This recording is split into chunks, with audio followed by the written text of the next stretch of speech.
결혼 27년. 나 이준호는 52세가 되도록 한 번도 아내를 의심해 본 적이 없었다. 지방 중소기업에서 관리과장으로 일하며 연봉 5천만 원을 받는 평범한 가장이었다. 25세에 결혼해서 28세에 딸 수진이를 낳고 성실하게 가정을 꾸려왔다. 아내 선영이는 49세로 수진이가 중학교에 올라간 후부터 등산동호회 활동을 시작했다. 여보, 오늘 설악산 야간 산행이 있어서 늦을 것 같아. 처음에는 좋은 일이라고 생각했다. 집에서만 지내던 아내가 건강한 취미 활동을 한다니. 더구나 등산동호회 운영진 봉사활동까지 하면서 보람을 느끼는 모습이 보기 좋았다. 변화는 3월부터 시작됐다. 선영이가 등산동호회 간사 일을 맡으면서 외출 횟수가 늘어났다. 주 2회였던 산행이 주 4회, 5회로 늘었고 평일에도 회의나 준비 모임 명목으로 나가는 일이 잦아졌다. 등산동호회가 이렇게 바쁜가? 요즘 신입회원들이 많이 와서 그래. 안전교육도 해야 하고 코스 답사도 해야 하고 그럴듯한 설명이었다. 하지만 뭔가 달라진 것들이 눈에 띄기 시작했다. 첫째, 화장이었다. 예전에는 등산 갈 때 선크림만 발랐는데 요즘은 비비크림까지 바르고 나갔다. 등산복도 새로 샀다. 노스페이스 최신형 등산복에 등산화까지. 비용만 150만 원은 좋게 들었을 것이다. 둘째, 휴대폰이었다. 집에서도 자주 들여다보고 메시지가 오면 미소를 지었다. 화장실 갈 때도 가져가고 샤워할 때도 화장실 선반에 놓고 들어갔다. 셋째, 귀가 시간이었다. 산행 후 뒤풀이를 하며 밤 10시, 11시에 들어오는 날이 늘었다. 술 냄새는 없었지만 화장이 다 지워진 채로 돌아왔다.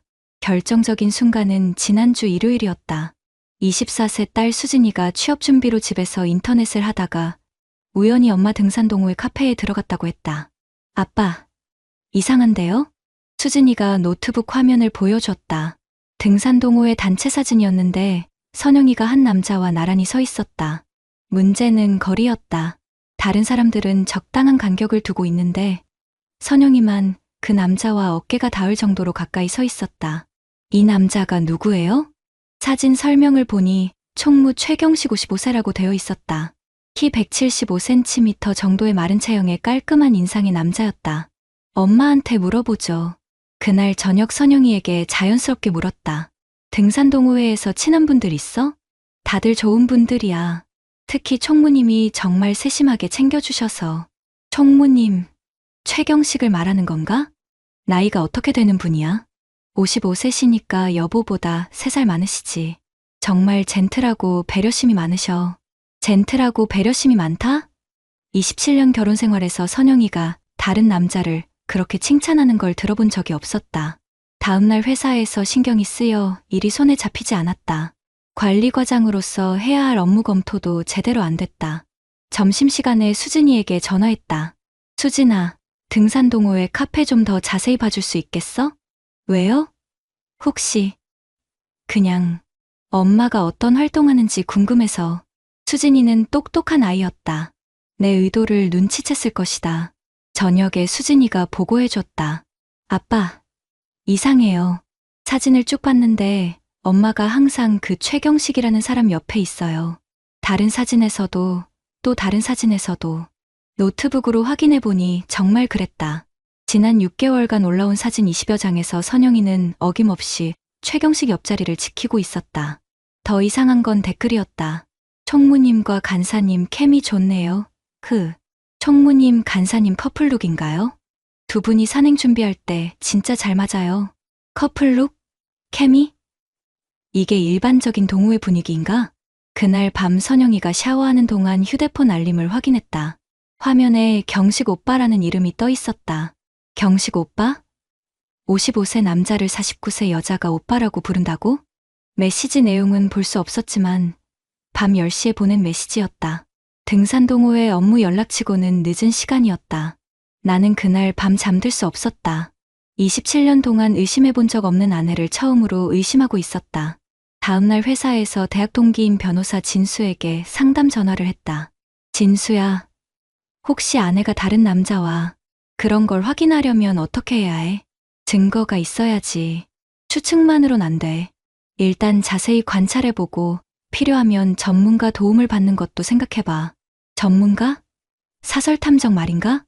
52세 관리과장이 아내를 의심해서 탐정을 고용한다니 상상해 본 적도 없는 일이었다. 하지만 이 의심이 계속 커진다면 언젠가는 확실히 해야 할 때가 올 것 같았다. 그날 저녁 선영이가 또 등산동호회 모임에 간다고 했다. 무슨 모임이야? 신입 회원 환영회요. 총무님이 직접 준비하신다고 하셔서 저도 도와드려야 해요. 총무님 이야기가 또 나왔다. 그리고 그날도 밤 11시가 넘어서야 들어왔다. 나는 결심했다. 더 이상 추측으로는 안 된다. 확실한 사실을 알아야 한다고. 의심이 시작되자 보이지 않던 것들이 하나씩 눈에 들어왔다. 선영이의 패턴을 관찰하기 시작했다. 등산 동호회 모임이 있는 날이면 어김없이 새 옷을 입고 향수를 뿌리고 나갔다. 그리고 밤늦게 화장이 지워진 채로 돌아왔다. 오늘은 왜 이렇게 늦었어? 총무님이 신입 회원들 안전교육을 하시는데 시간이 오래 걸렸어요. 정말 책임감이 강하신 분이에요. 또 총무님 이야기였다. 요즘 선영이 입에서 가장 자주 나오는 단어가 총무님이었다. 결정적인 순간은 지난 토요일이었다. 여보, 내일 일요일에 지리산 야간 산행이 있어요. 새벽에 출발해서 일요일 저녁에 들어올 예정이에요. 1박 2일 산행이라니. 27년 결혼 생활에서 선영이가 집을 비운 적이 거의 없었는데 야간 산행이 안전해? 총무님이 직접 인솔하시고 안전장비도 다 준비하셨어요. 걱정 마세요. 일요일 오전 선영이는 평소보다 더 신경 써서 짐을 챙겼다. 새로 산 등산복에 화장품까지 가져가는 모습이 이상했다. 1박 산행에 화장품이 필요한가? 다녀오겠습니다. 선영이가 나간 후 나는 수진이와 함께 점심을 먹었다. 아빠, 엄마 요즘 정말 이상해요. 왜? 등산 간다고 하면서 화장품을 가져가요. 그리고 휴대폰을 계속 확인하고 누군가랑 메시지 주고받는 것 같아요. 24세 딸이 봐도 이상한 상황이었다. 수진아, 아빠도 뭔가 이상하다고 생각해. 좀 더 지켜보자. 그날 밤 11시쯤 선영이에게서 연락이 왔다. 여보, 산행이 예상보다 힘들어서 내일 아침에 들어갈게요. 많이 힘들어? 네. 총무님이 안전상 하산하지 말고 산장에서 하룻밤 더 자라고 하셔서요. 총무님 지시라니. 또 그 남자 이야기였다. 다음날 월요일 저녁 7시 선영이가 돌아왔다. 그런데 모습이 이상했다.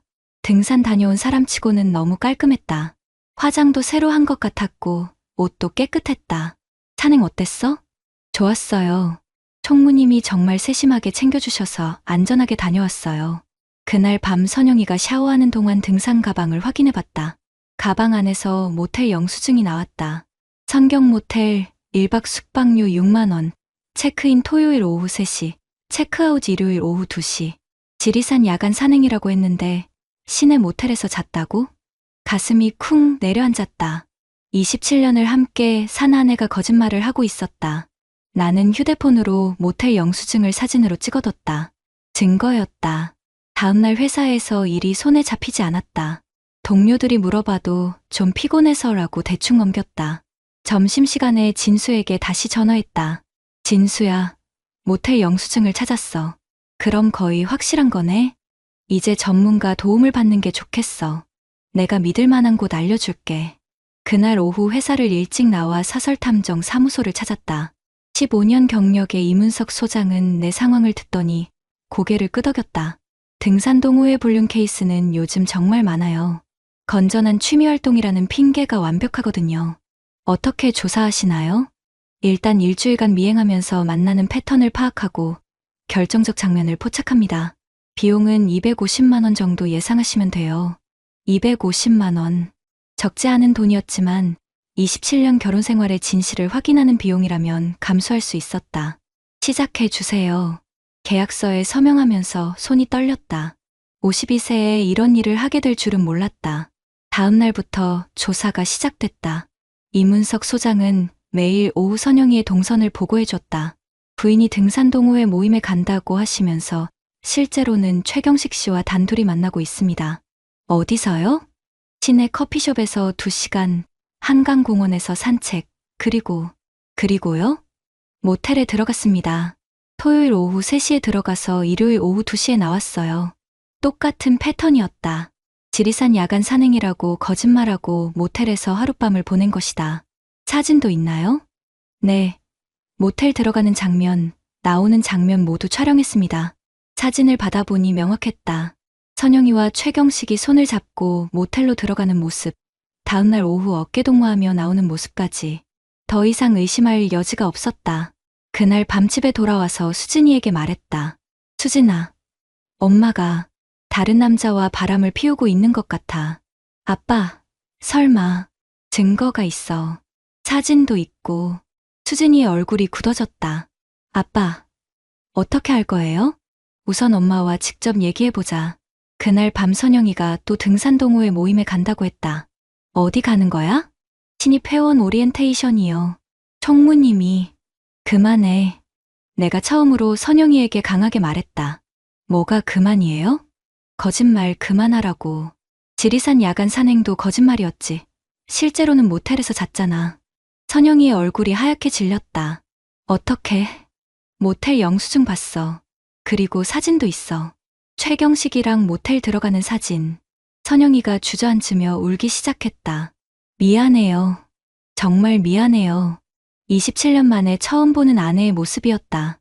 선영이가 모든 것을 인정하는 데는 오래 걸리지 않았다. 언제부터였어? 3개월 전부터요. 처음에 어떻게 시작된 거야? 선영이는 눈물을 흘리며 털어놨다. 처음에는 정말 등산 동호회 활동이었다고 했다. 최경식은 동호회에서 인기가 많은 총무였다. 산행 코스를 잘 짜고 안전관리도 철저하게 했다. 무엇보다 회원들을 세심하게 챙겨줬다. 그 사람이 나한테 특별히 관심을 보였어요. 간사님 덕분에 동호회가 잘 운영된다. 간사님이 없으면 안 된다. 이런 말을 자주 했어요. 27년 동안 나에게서 들어보지 못한 말들이었다. 나는 일만 하느라 아내에게 그런 관심을 보인 적이 없었다. 그래서 바람을 피운 거야? 아니에요. 처음에는 정말 동호회 일뿐이었어요. 그런데 경식 오빠가 점점 개인적인 상담도 해주시고 제 얘기를 잘 들어주시더라고요. 경식 오빠, 55세 남자를 49세 기혼 여성이 오빠라고 부르는 게 정상인가? 언제부터 선을 넘었어? 2달 전쯤. 산행 후 술을 마시는데 경식 오빠가 제 손을 잡더라고요. 그때부터 더 이상 듣고 싶지 않았다. 그 남자 가정은 어떻게 되는 거야? 이혼한 지 5년 됐어요. 그럼 나한테는 거짓말하고 그 남자와는 진짜 연인처럼 지낸 거야? 선영이가 고개를 숙였다. 수진이가 거실에 나왔다. 부모의 대화를 다 들었을 것이다. 엄마, 어떻게 이럴 수 있어요? 수진아, 아빠가 27년 동안 우리를 위해 얼마나 고생하셨는데 연봉 5천만 원으로 제 대학 등록금에 생활비까지 다 대주시면서 24세 딸의 말이 전곡을 찔렀다. 나는 정말 성실하게 살았다. 관리과장으로서 책임감을 갖고 일했고 수진이 교육비를 위해 부업도 했다. 주말에도 아르바이트를 해서 가게에 보탰다. 수진아, 엄마가 잘못했어. 정말 잘못했어. 잘못했다고 해서 끝나는 일이에요? 아빠 마음이 얼마나 아프실지 생각해봤어요? 딸이 내 편을 들어주는 게 고마웠다. 동시에 이런 일로 24세 딸에게 걱정을 끼쳐서 미안했다. 앞으로 어떻게 할 거야? 나는 선영이에게 물었다. 경식 오빠와는 끝낼게요. 정말 끝낼게요. 다시 예전처럼 살아요. 끝낸다고 해서 27년이 다시 돌아와? 여보, 그리고 그 남자는 뭐라고 해? 경식 오빠는 제가 이혼하면 같이 살자고 했어요. 이혼하고 같이 살자고? 55세 남자가 27년 결혼 생활을 파괴하면서까지?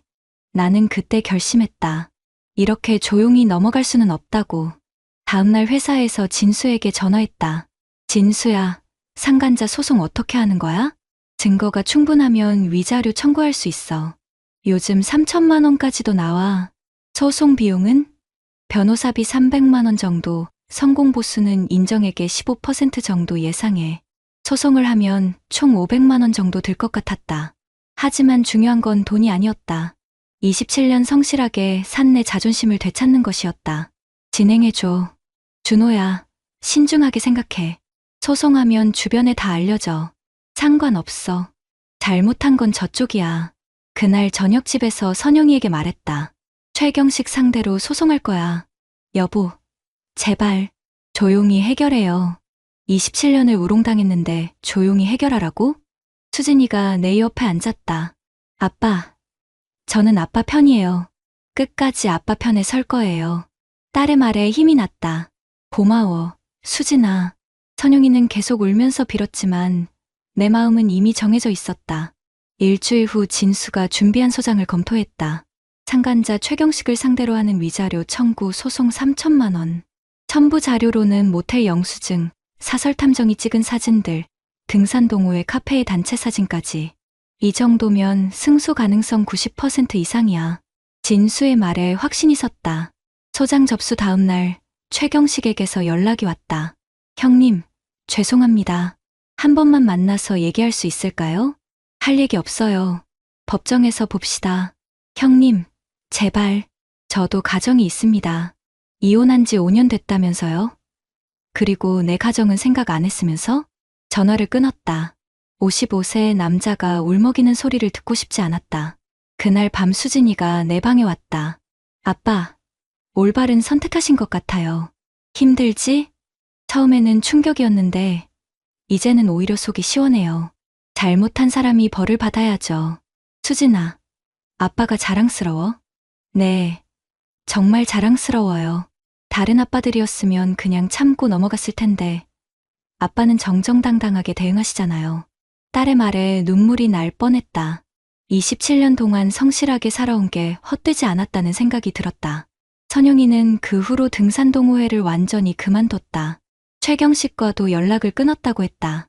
하지만 이미 깨진 신뢰를 회복하기는 어려웠다. 법원에서 첫 번째 조정기일 통지서가 날아왔다. 한 달 후였다. 이제 진짜 시작이었다. 법원 조정실은 생각보다 좁았다. 나와 진수 변호사, 그리고 맞은편에 앉은 최경식과 그의 변호사. 4명이 앉기에도 비좁은 공간에서 27년 결혼 생활의 마지막 판가름이 시작됐다. 최경식은 55세답지 않게 초라해 보였다. 사설 탐정 사진에서 봤던 자신감 넘치는 모습은 온데간데 없었다.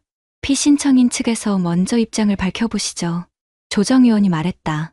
최경식의 변호사가 입을 열었다. 저희 의뢰인은 깊이 반성하고 있습니다. 다만 위자료 3천만 원은 과도하다고 생각합니다. 어떤 근거로요? 진수가 반박했다. 신청인의 배우자와 3개월간 지속적인 불륜 관계를 맺었고 심지어 이혼하고 동거하자고 제안까지 했습니다. 이 정도면 3천만 원도 적은 금액입니다. 조정위원이 최경식을 바라봤다. 피신청인, 사실관계는 인정하시나요? 최경식이 작은 목소리로 대답했다. 네, 인정합니다. 그럼 위자료 지급도 인정하시는 건가요? 네, 하지만 금액이 3천만 원이 부담스럽다는 말씀이시죠? 현재 실직 상태라 한 번에 지급하기 어렵습니다. 실직 상태? 나는 진수를 바라봤다. 언제부터 실직 상태인가요? 진수가 물었다. 한 달 전부터입니다. 혹시 이 사건과 관련이 있나요? 최경식이 머뭇거렸다. 회사에서 소문이 나서 결국 직장에서 잘린 것이었다. 55세의 기혼 여성과 불륜을 저질렀다는 소문이 퍼져서. 그래도 책임은 져야죠. 조정위원이 말했다. 분할 지급은 어떠세요? 월 100만 원씩 30개월? 진수가 내게 귓속말로 물었다. 어떻게 할까? 받기라도 하는 게 나을 것 같은데. 나는 고민했다. 3천만 원을 30개월에 걸쳐 받는다면 최경식이 중간에 야간할 위험도 있었다. 하지만 지금 당장 3천만 원을 낼 능력이 없다면 어쩔 수 없었다. 좋습니다. 대신 보증인을 세워주세요. 누구요? 가족이라도. 최경식의 얼굴이 더욱 어두워졌다. 가족들이 연락을 끊었습니다. 이혼한 전 부인은 물론이고 대학생 아들까지 연락을 끊었다는 것이었다. 55세 남자의 불륜이 모든 인간관계를 파괴한 것이다. 결국 첫 번째 조정은 결렬됐다. 보증인을 구해서 다음 조정기일에 다시 오기로 했다. 법원을 나서면서 진수가 말했다. 저 사람 완전히 망했네. 직장도 잃고 가족도 잃고 자업자득이지 뭐. 하지만 속으로는 복잡했다. 내가 소송을 걸어서 한 남자의 인생을 완전히 파괴한 건가? 집에 돌아와서 수진이에게 상황을 설명해 줬다. 아빠, 그 사람이 직장에서 잘렸다고요? 응, 소문이 나서. 당연하죠. 55세의 기혼 여성과 불륜 저지르면 회사에서 좋게 볼 리 없잖아요. 수진이의 반응은 냉정했다. 아빠는 후회 안 하세요? 후회? 왜? 그 사람 인생이 망가진 것 때문에. 수진아, 잘못한 사람이 대가를 치르는 게 당연한 거야. 아빠가 후회할 이유는 없어. 그날 밤 선영이와 대화했다. 경식 씨가 직장을 잃었다던데. 들었어요. 미안해요. 나한테 미안해할 일이 아니야. 그 사람한테 미안해야지. 여보, 이제 그만. 뭘 그만? 내가 뭘 잘못했는데? 선영이는 더 이상 말하지 않았다. 회사에서도 소문이 돌기 시작했다. 관리과장이 아내 불륜으로 소송을 진행한다는 얘기였다. 과장님, 힘드시겠어요. 동료 김 대리가 조심스럽게 말했다. 괜찮아요. 오히려 속 시원해요. 정말 대단하세요. 저였으면 그냥 넘어갔을 텐데. 잘못한 건 잘못한 거죠. 회사 분위기는 나에게 우호적이었다. 27년 성실하게 일한 관리과장의 당당한 대응을 지지한다는 분위기였다. 부장님도 따로 불러서 말씀하셨다. 준호야, 힘든 일 겪고 있는데 업무에 지장 없지? 네. 오히려 일에 더 집중하게 되네요. 그럼 다행이고, 개인적으로는 잘한 것 같아. 요즘 같은 세상에 원칙을 지키며 사는 사람이 드물거든. 상사의 지지까지 받으니 더욱 확신이 섰다. 두 번째 조정기일이 다가왔다. 최경식이 보증인을 구해왔는지 궁금했다. 그런데 조정 하루 전날 예상치 못한 연락이 왔다. 최경식이 직접 전화한 것이었다. 형님, 조정 전에 한 번만 만나서 얘기할 수 있을까요? 할 얘기 없다고 했잖아요. 형님, 제발, 저 정말 죽을 것 같습니다. 목소리가 완전히 절망적이었다. 3천만 원 낼 수 있어요? 지금 당장은 어렵지만 2천만 원까지는 어떻게든 마련하겠습니다. 안 돼요. 3천만 원 아니면 소송 끝까지 갈 거예요. 전화를 끊었다. 하지만 마음 한구석이 불편했다. 그날 밤 수진이와 대화했다. 아빠, 최경식 씨가 전화 왔다면서요? 응, 2천만 원까지는 낼 수 있다고 하던데 아빠는 어떻게 하실 거예요? 3천만 원이라고 했으니 3천만 원 받아야지. 수진이가 잠시 생각하더니 말했다. 아빠, 전 아빠가 너무 자랑스러워요. 다른 사람들은 돈 받으면 된다고 하는데 아빠는 원칙을 지키시잖아요. 딸의 말에 마음이 정해졌다. 원칙을 끝까지 지키자. 다음 날 두 번째 조정기일. 최경식은 형을 보증인으로 데려왔다.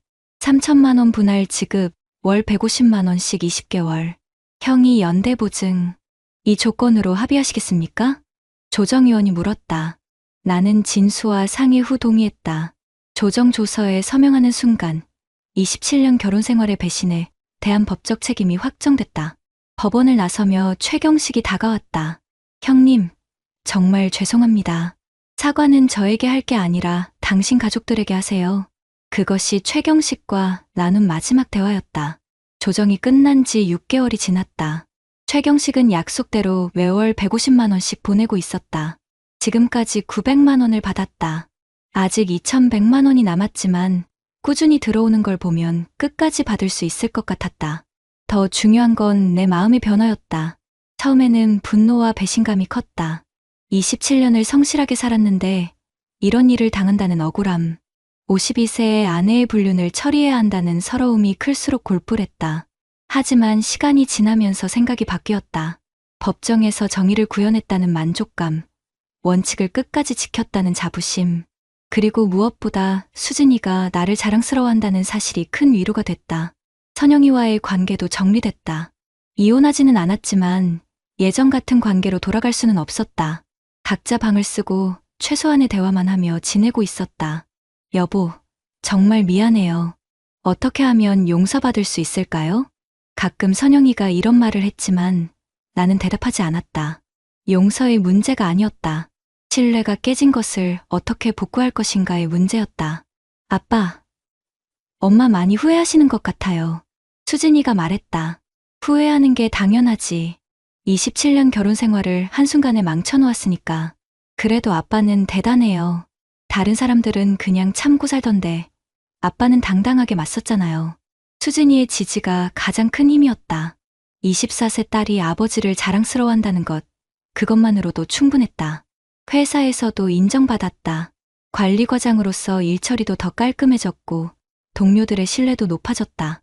준호 과장님, 요즘 더 믿음직스러워 보여요. 그래요? 뭔가 남자다워지신 느낌이에요. 예전에는 좀 순했는데 이제는 원칙이 있으신 분 같아요. 동료들의 평가였다. 52세에 새로운 평가를 받는다니 신기했다. 그런데 한 달 전 예상치 못한 일이 일어났다. 등산동호회에서 연락이 온 것이었다. 회장이라는 사람이 직접 전화했다. 선영 간사님 남편분이시죠? 한번 뵙고 싶습니다. 무슨 일이세요? 최경식 전 총무일로. 저희가 사과드리고 싶어서요. 등산동호회에서 사과한다고? 궁금해서 만나보기로 했다. 커피숍에서 만난 회장은 60대 초반의 신사였다. 저희가 정말 죄송합니다. 동호회 운영진이 이런 일을 저질러서 회장님이 사과할 일은 아니죠. 아니에요. 저희가 관리를 제대로 못했어요. 최경식이가 그런 식으로 회원들에게 접근한다는 걸 몰랐습니다. 다른 피해자도 있나요? 회장이 고개를 끄덕였다. 선영 간사님 전에도 2명 정도 있었던 것 같아요. 하지만 조용히 정리됐죠.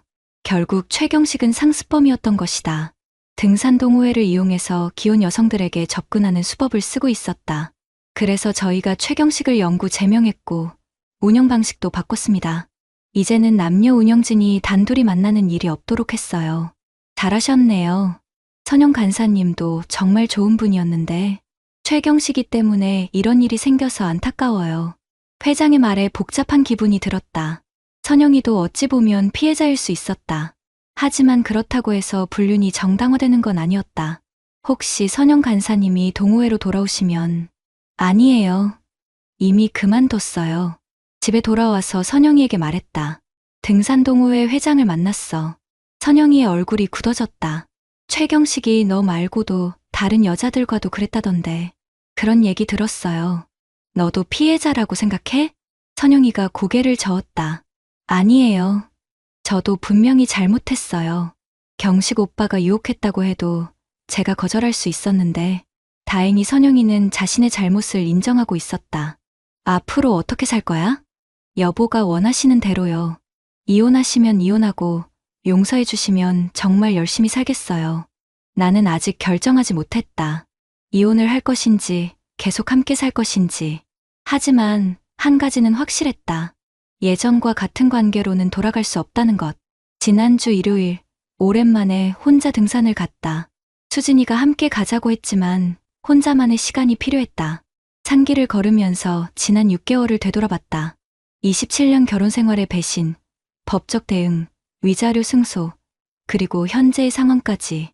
힘든 과정이었지만 후회는 없었다. 오히려 자랑스러웠다. 52세에 새로운 인생을 시작한다는 게 두렵기도 했지만 나쁘지 않았다.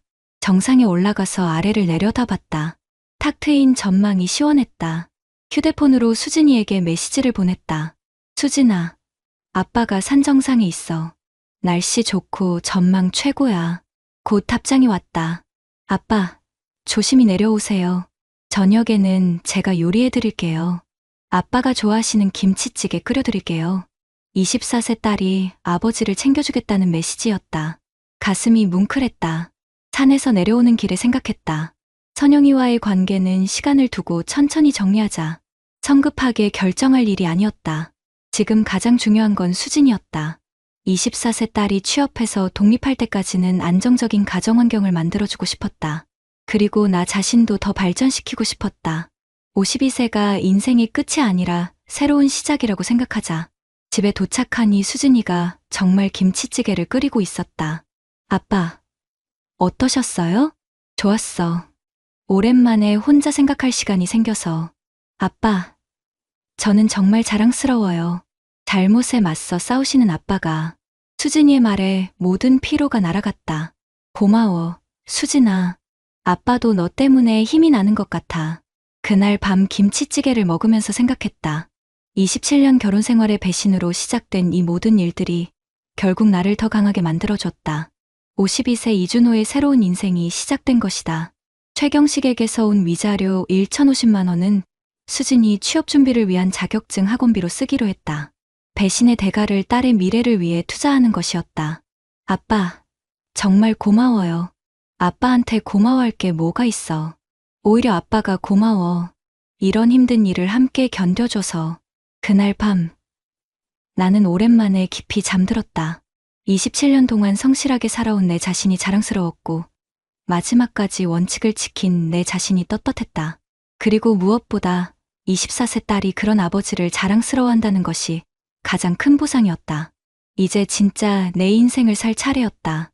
구독자님들, 오늘 사연 댓글로 공유해 다른 분들과 함께 의견 나눠보세요. 저도 읽어보며 소통하겠습니다.